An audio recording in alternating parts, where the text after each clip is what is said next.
I started thinking about this, Elaine, how I've fallen down the guru trap. And I have this Preach, thing that sister, me sometimes too. things feel like a cult, and I will step back because I'm like, this feels like a cult. And so I did a little bit I of have been research, in and a I few was of like, those. there's many things that can be business cults. It can be like MLMs are considered sometimes like a cult. Corporations can be like a cult. We're going to talk about all these different things. And I've experimented with gurus and things like that, and you spend money, and then afterwards you're like, what was that about? What is your experience, Elaine? What have you done over the years? How long do you have, sister? I'm going to change the names because I don't want to disparage anybody. But if anyone is like curious or horrified, feel free to reach out to me, but I'm not going to say the names. I had some friends that were in this energy guys stuff. I had known them for a long time, and they were both like glowing and happy and lean. And I thought, wow. And I was pretty burnt at the time. I was working 50, 60-hour weeks, and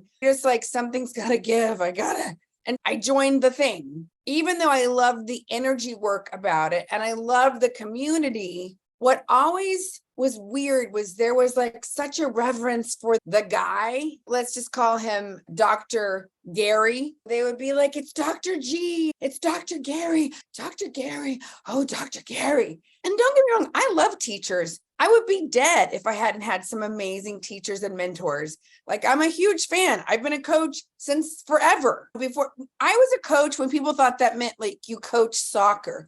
I was a coach before there were so many coaches. I was studying with Debbie Ford in 2004. And so I've been around the block a lot, even though I loved the energy of it. And I knew that it was healing me in some ways. There was always a part of me, my gut was always like, of the way people spoke about the head guy. And I was always like, I always thought, I don't want to get dependent on one person, whatever your religion is or not. You have meditation teachers. They're not like, you must follow me. They're like, no, you got to keep meditating and go to some yoga and get off the coffee or whatever. Right. Anyway, so I'm grateful. So anyway, I was in this work. I would still go see this person.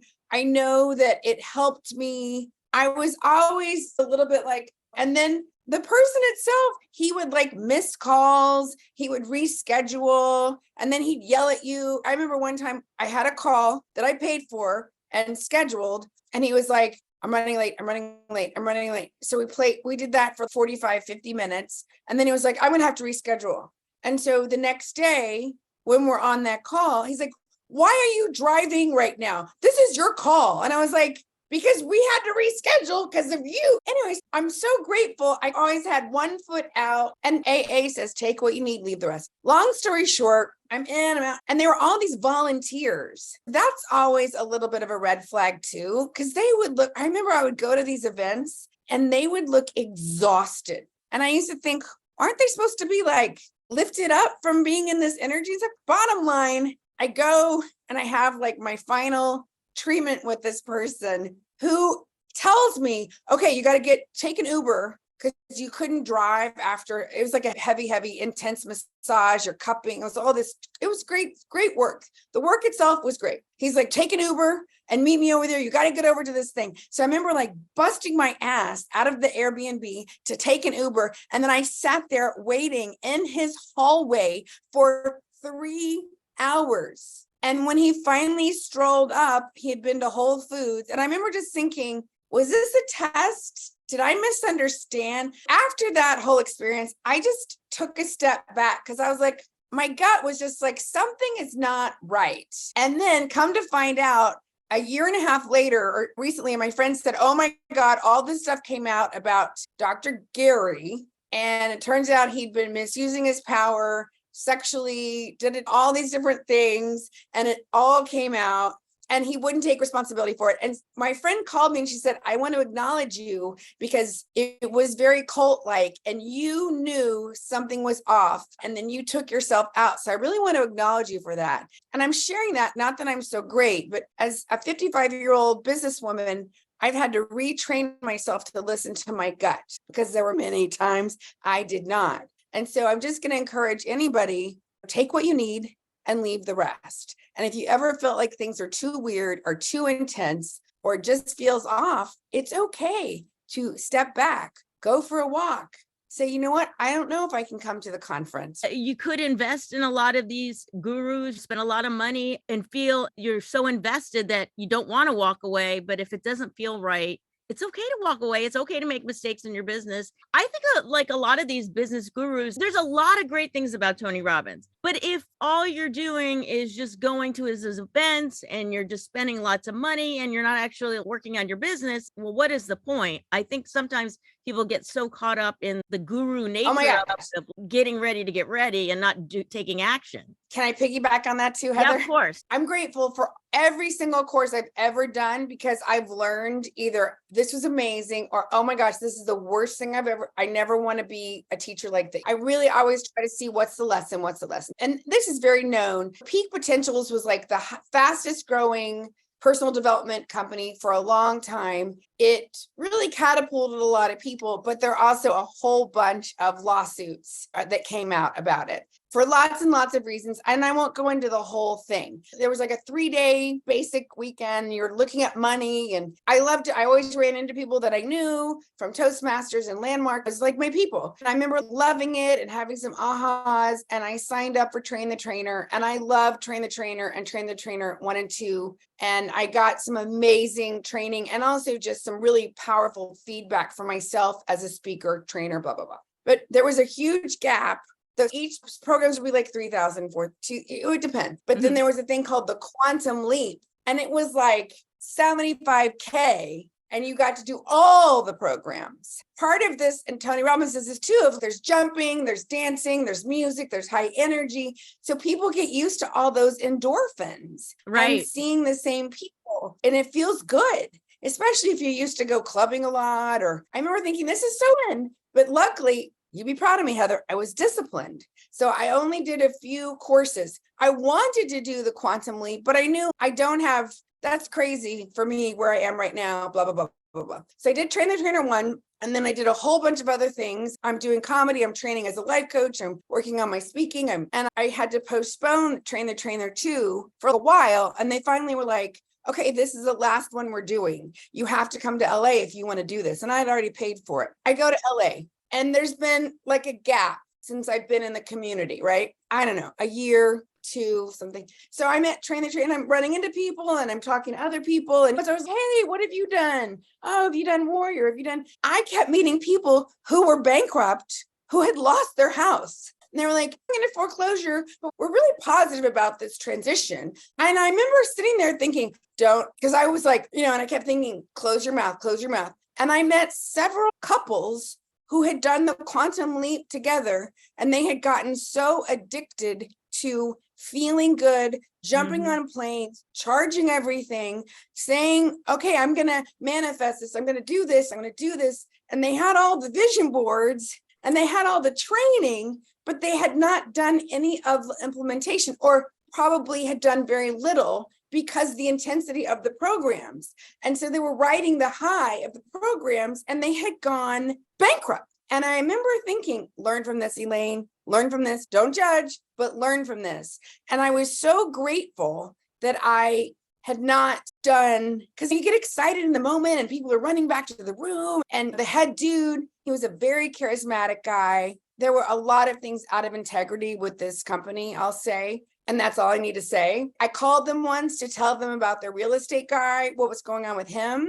And they didn't blink an eye and they kept putting him on the stage. So I remember once I saw that, I said, I'm done. But I learned so much from the whole process. But I'll never forget meeting people who had drank the Kool-Aid. They had lost themselves. They had lost their houses in the process. And it was like, oh my God. That happens a lot. And that happens with people that get invested with like Tony Robbins. I've met a lot of people from Tony Robbins. A lot of people want to have that quick fix. And there's some really interesting articles online about these smaller gurus. So Tony Robbins is like big, everybody knows his name.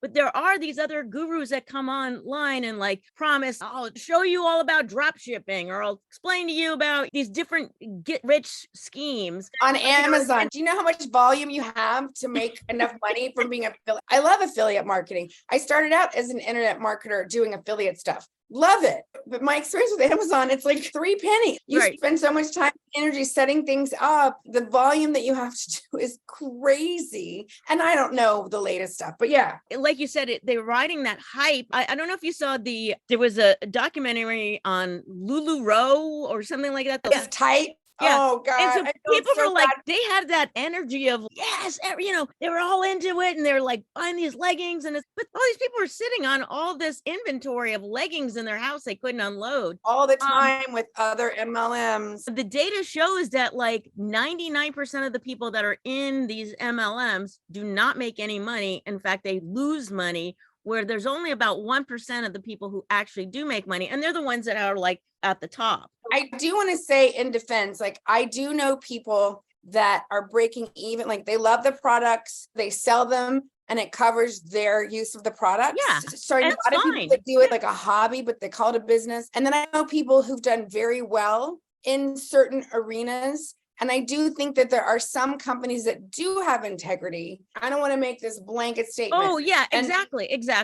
I think sometimes giving somebody some hope is worth a lot of fucking money. Excuse my French. Yeah. You know what I mean? You're in a dead-end job. You're in a dead-end marriage or relationship. You feel like you cannot get caught up. I went to college and this or whatever. So sometimes I think giving somebody some inspiration and hope to do something different, to stretch, sometimes that can be amazing. It's the bait and switch that bothers me. Exactly. I have friends that do MLMs and they love the product, and there could be cosmetics or whatever. And it could be like they put on parties, they have fun. And it's like you said, it's almost like a hobby business kind of thing. It's the companies I'm talking about where it's like the whole family has been like indoctrinated into this thing. And now they're putting their house up for mortgage. And then there's this competition where it's like, oh, these people got a car. And there's this weird thing of like this fake status thing going on. I mean, it goes back to all the way to like Amway. And yes, there are good ones. They have good products and people, that's fine. I just don't want people to get caught up in some kind of pyramid scheme where they lose everything. What I hear the theme of it is like slowing down. And that's why Heather is so great. I'm so excited to be starting your program next week. It's so great when you can have a trusted advisor just help you with non-judgment and go, okay, you're having fun selling blah, blah, blah. Let's look at, so you're spending this much a month on da, da, da, da, da. Let's really look at the numbers so you can just be clear with yourself. I know I've lied to myself. I'm doing a business. And it's like, well, Elaine, acting. I love acting. Did I make money in acting? I did. Did I spend a lot more than I made? Yeah. Technically, I've been a professional entertainer my entire life. But if you looked at all the classes and the workshops and the 2 degrees, I'm sure that would outweigh it. Now, am I using it in my coaching? Absolutely. I wouldn't change any of that. But I think it's just great to be clear and empowered instead of lying to yourself. And to me, Heather, like admitting, you know what, I made a mistake when I bought this house in Philadelphia and I was going to rehab it and flip it or whatever. And finally admitting that it was a huge mistake and finally letting go after sleepless nights, thousands and thousands and thousands of dollars, heroin kids, life-threatening phone calls. I could go on and on. It's hard to say, this is my idea. I had a partner who's not thinking he had an agenda, but finally admitting, I made a mistake. I've got to let this go now. It's hard. And I didn't learn that. I didn't learn that from my family. I didn't learn that from school. So I think that's one of the hardest. Yeah. Another thing in defense of like the MLMs, like I Googled business gurus and predominantly they're men. There's a few like Marie Forleo and some, other people that are considered female gurus, but for most part, they're men. Women, if they want to start a business, oftentimes an easy entry is through an MLM. They get exposed to that. Those companies oftentimes have great training programs for them to learn how to sell. So it can allow them an easy entryway into starting a business. I want to be clear that I'm separating the ones from like the ones that are like predatory, just rip every cent out of you. Yeah. And that's great. That's why it's always good to ask people word of mouth.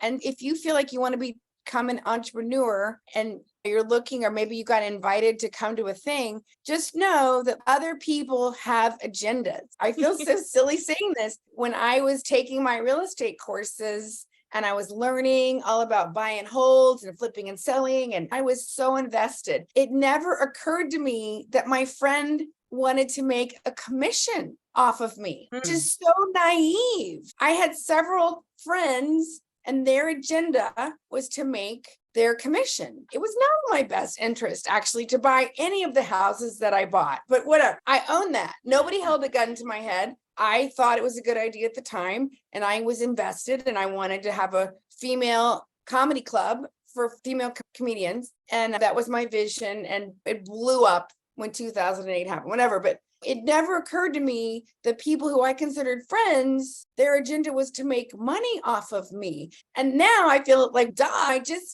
was new. I was so naive. I just encourage, if somebody's watching this and you've been invited to something, yay, go support your friend. But just know sometimes people have agendas, and it's not always your best intentions. And that was a really hard lesson for me. Another thing is, if it seems too good to be true, chances are it is too good to be true. Like, you can make $1 million by the end of the year, or you can make 20,000 this month. Like, what? Some of this stuff just doesn't add up. And sure, there are possible ways of doing it, but usually there's some kind of runway that happens before you have to put things in place and set things up. And it doesn't instantaneously happen that way. And just because it happened for someone else does not mean that it's going to happen for you either. Maybe they have connections that you don't have.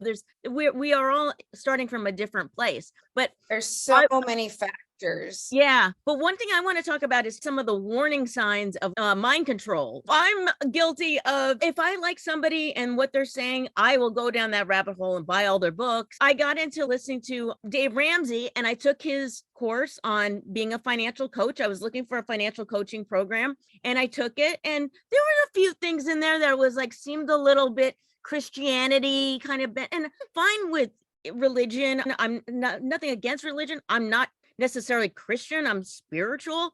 But it's like one of those things, it's like just in there. Okay, it's okay. But then once I went through the program, like every training was heavy Christianity in there. So it's okay. This is, I guess, not 100% for me.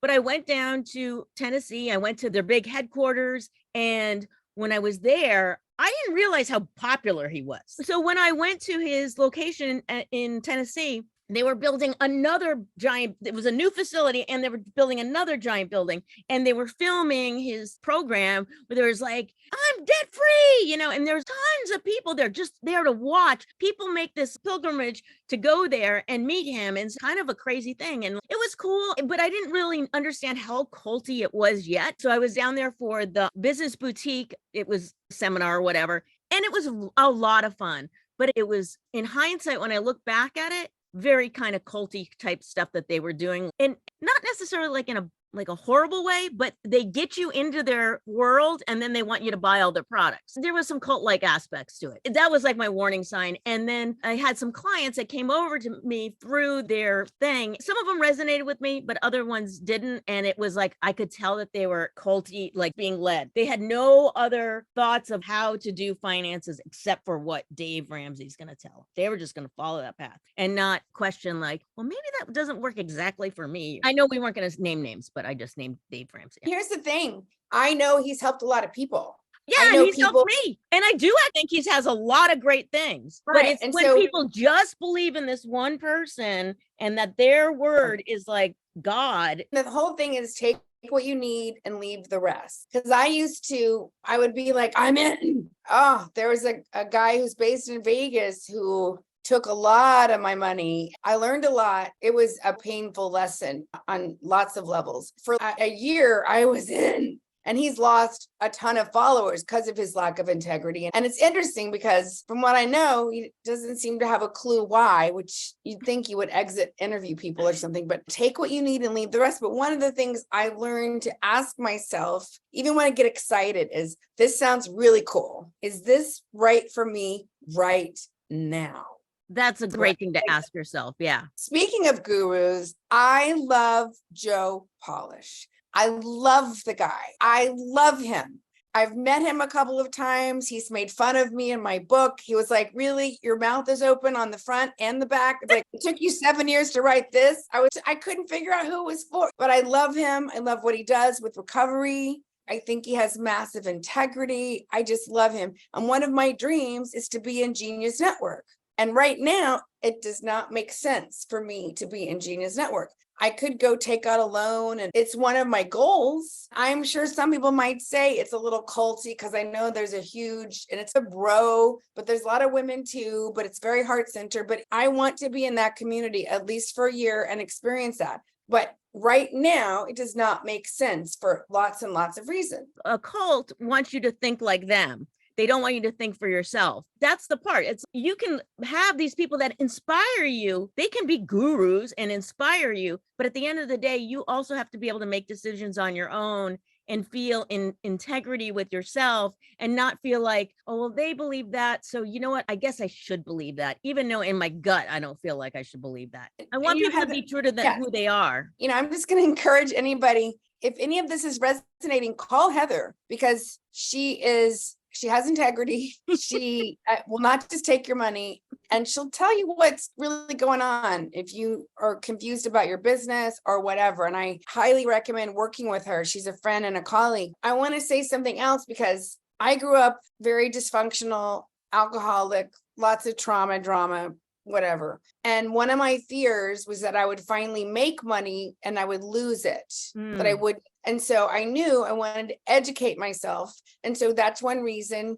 I was doing Millionaire Mind and all these different things. And because I could not trust my own family. Most people can trust at least one parent or one sibling. And I didn't have that at the time. I was looking for somebody to mentor me. And even if they weren't forever mentors, they got me to move.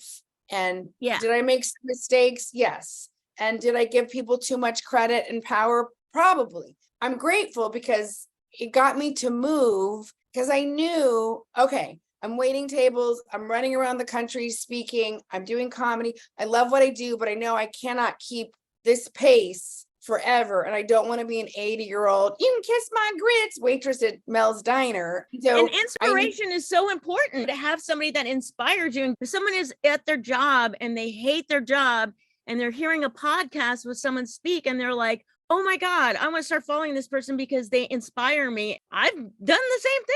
I listen, and then I have loved to learn. Again, it could be another shiny object. Like I love to learn so much that yes, I'll buy this program because I want to, right. And I will get super, super excited about it.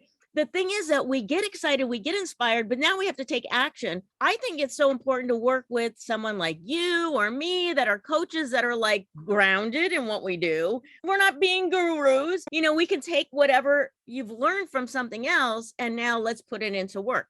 Elaine, explain what you do with people to help them take it to the next level. They learn from the gurus. Now they come to you. They want to be great speakers. They want to be on video. Thank you, Heather. Thank you for the question. I just started a new group program, which I just love. So I have these amazing women who do emotional release work.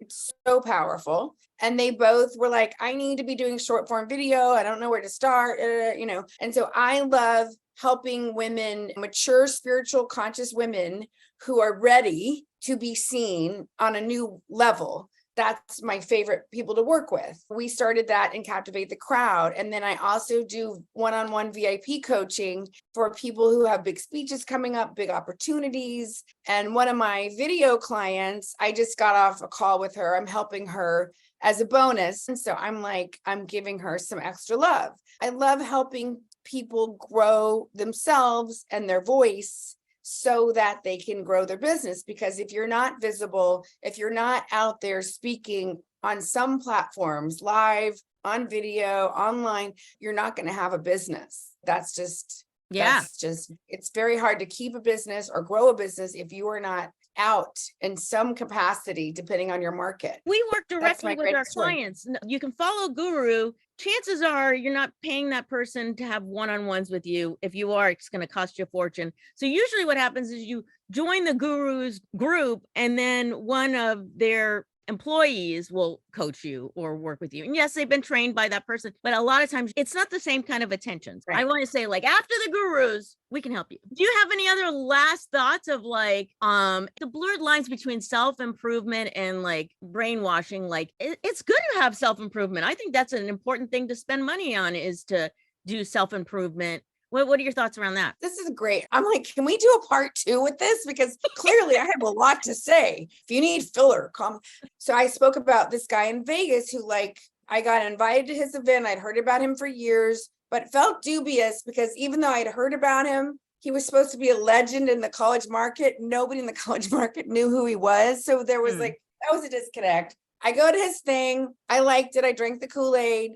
So I'm there. I have the years, like, some of it's great, some of it's not. And then in the end, it was very painful to learn that I'd been lied to and whatever. I vowed, like, I'm taking a break. That was like 2011. I was really over it because I had the peak potentials thing. I studied with Debbie Ford, who I loved her work, did not feel set up, felt completely baited and switched about the training as opposed to having my own life coaching practice. You know, there was just a part of me that was like holding when I finally was like, okay, it's been a couple of years. You're in a rut, girl. I've never been someone to sit around. Like, I was always doing stuff, hustling. I started asking people that I knew and trusted, what's your take on this person? What's your take on this? What's your take on this person? It's just like when I bought my Mini Cooper, I did not, what are you reading online? You have no idea if that's a professional copywriter pretending to be Shelly B from Tucson. So I would go in New York City, I would walk up to people and go, excuse me, do you like your Mini Cooper? What's the maintenance like? How long have you had it? I did my own research because I knew that was a real person with their family getting out of town on Friday or whatever. And so I started asking real people instead of because it's just really hard to know what's real online. And so when I finally pulled the plug and I joined a mastermind in again, it wasn't some great things, some not so great things, but I learned so much and I needed a big container to finally leave my corporate job, whatever. I don't regret it, even though I believe sometimes we go for one reason and then we get all these other things. I would just say, get excited. And then have a friend or 3 that you can check in with who know you. And I'm not talking the yes friends, because we all have those who are like, you're amazing. Yes. They'll tell you yes. I'm talking about the friends like Heather who'll go, well, Elaine, I don't know if that's really a good idea for you. Or, you know what? Those jeans make your butt look wider. Okay, thank you. Tell me that. Elaine, you've got broccoli in your teeth. That's a true friend to me. Learn from everybody. Remember that a lot of people have agendas. Do all the free trainings and then check in with somebody before you click to buy whatever it is. And I've bought a lot of things and I love supporting my girlfriends in business. I buy things all the time and forget whatever. And if you don't have real friends like that, you can cultivate that and call Heather, because Heather, we've talked a lot about me. You are so good at systems, which is why I'm starting your program on Monday. Thanks. Because I am not, and I will probably be cranky and resistant. Maybe I won't be, but a lot of people like me are creatives and we're like systems. You mean like Microsoft? Like, can you tell us a little bit about what you? Yeah. So it's actually starting on Tuesday, which is my birthday. We're going to be putting in place some different systems, but gamifying things to make it a lot more fun to track things in your business. And I'll be providing worksheets and templates and fun little interactive type of activities to track things. So it's not just doing things in a spreadsheet. I love to make things more visual because to me, that's fun. Not everybody likes to go into a spreadsheet and enter data every day. And that's not always fun. Not everybody. Are you kidding? I break out into hives. I've come a long way. If you had told me 5 years ago, I would be editing and doing some of the detail-oriented things that I'm doing right now, I would have laughed in your face. So I have matured and worked on cultivating some things. Now, ultimately, I can't wait to have a bigger team to pass some of this back to. At the moment, I'm doing some of it. But if you are willing to be uncomfortable and if you're willing to be coached, you can learn skills that you don't think you can do. If I can do it, Oh, honey child, you can. Yes, totally. There's going to be no cults or gurus. And it's funny, I looked up the meaning of cult, but I didn't look up guru. There's some people in the business, Gary V, what's the ClickFunnels guy? Russell Brunson. Yeah. I have one of his books. Yeah. I have three. I think he's adorable. He doesn't like cussing on his stage. He's very committed to his wife and his family. He really is a goofball internet crazy dude, but in a good way. I'm not a ClickFunnels person for lots of reasons, but I know a lot of people who love his stuff. If somebody really resonates with you, check him out, but also keep in touch with your gut. Yeah, exactly. And there is that sort of bro-y marketing kind of guy, that guru. Like there are definitely like the male centric gurus and then the very few female, but there are like people like, I think Tony Robbins is like a good example of crossing both lines. So like he's approachable for women, he stands tall and he doesn't come across to me as like a bro-y. There's a sensitive side to him. I don't know, like he's strong. And another guy that I really loved learning from was Jeff Walker. I was in his world for 2 years. I had heard of him. And then I met somebody who was like, I'm going to the thing. Are you going? And I was like, oh my gosh, I just got a free ticket. There are a lot of guys who follow him. It's interesting because I know quite a few women who've tried his particular formula and it didn't exactly work for them. But again, you never know exactly what was the execution and the market and the messaging. There's a lot of factors, just like a movie. It's really hard to make a good movie because there's so many places you can make it bad, right? But take what you need and leave the rest. It's a journey. The gurus, I mean, that's just semantics. I don't know exactly what the definition for a guru is. We know what the real guru is, but as far as like a business guru, but I mean, you could say like Oprah Winfrey was a guru, or she is a guru. She had a level of influence. If Oprah said to get something, like read this book, people are going to do it. But she wasn't culty about it. Like it wasn't a cult, but it was like, but she has a level of influence that's like remarkable. And so as business owners, we want to have influence. We just don't, we want to do it in an ethical way. That's the difference. And here's what I want to say about Oprah.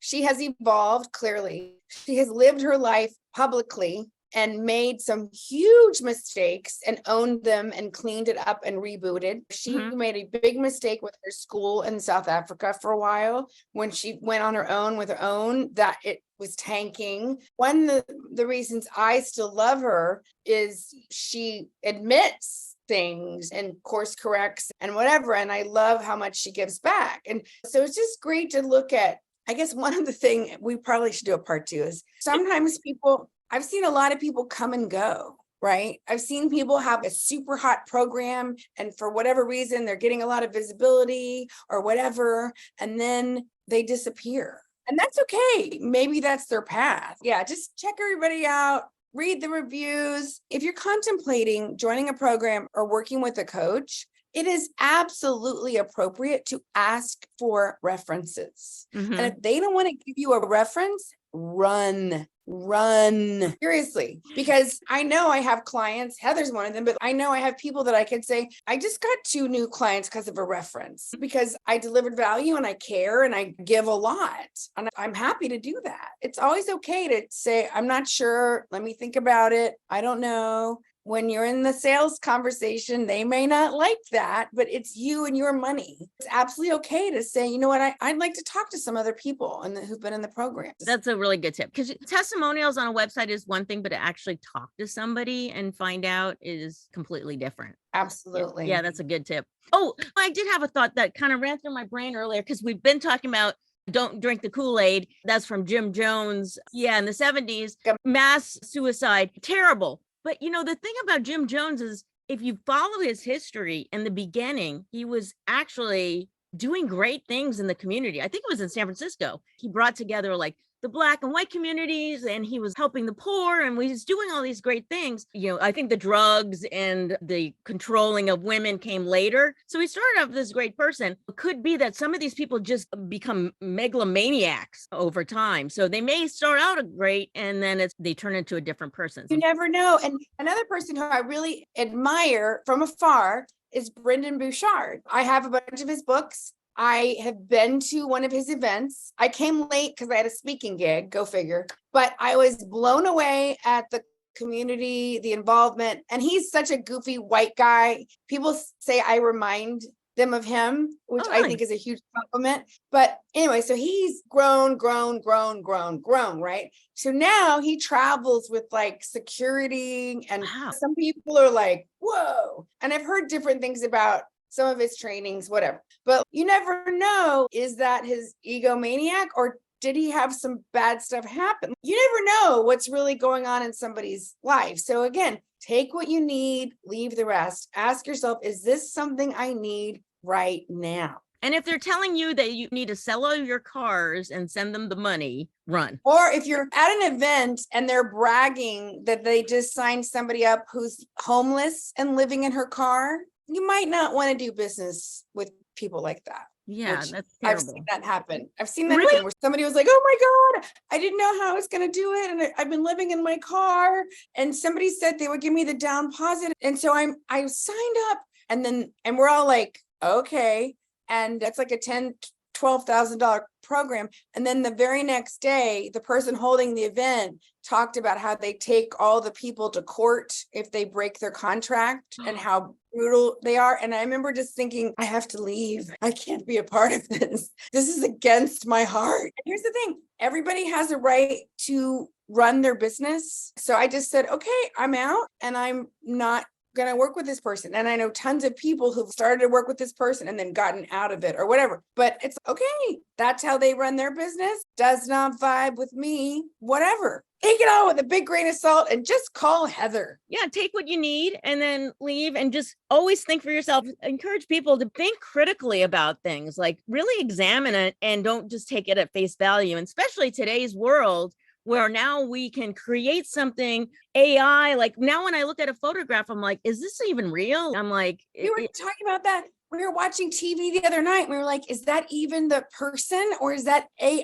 version of the person? It's so hard to know. Yeah. Yeah. I always want people to think with a critical mind. Our school system teaches us that we have to have the right answer. I love school. I got A's, and it's very regimented. And I think school is very important, but I think also thinking for yourself is super important. And speaking up, Heather, I want people to have the guts to raise their hand and be like, no, I don't agree with that. When I was taking my real estate courses, this is like 2008. And my teacher would say, I'm trying to teach you critical thinking. And I literally was like, what?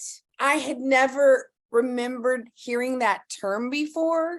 And I had studied drama and singing and dancing and theory, but I don't remember thinking a deal through or looking at the numbers. And so I'm grateful for all that training. We'll have to do a part 2, because I know people are probably like, oh my God, this is so much. But yeah, Heather, this has been a blast. And I encourage everybody to follow their dreams, but just be smart about it. And it's okay to go slow and steady. Yeah, the silver bullet that's going to make it all great, especially in 6 weeks, 10 weeks, or you're supposed to go to a 3-day conference and yes, maybe you will be transformed, but sometimes there's that honeymoon period and then it deflates and now you're like, well, now what? You need structure, a coach, and implementation, which is, I call it, it's not the sexy stuff. Yeah. Sitting at home and editing is not sexy. Like sitting there, follow spreadsheet, whatever we're going to be doing next week, not sexy, but if you gamify it, I'll come play. And accountability. So the gurus they're not going to give you accountability, not at that level. You need interaction, real interaction. Okay.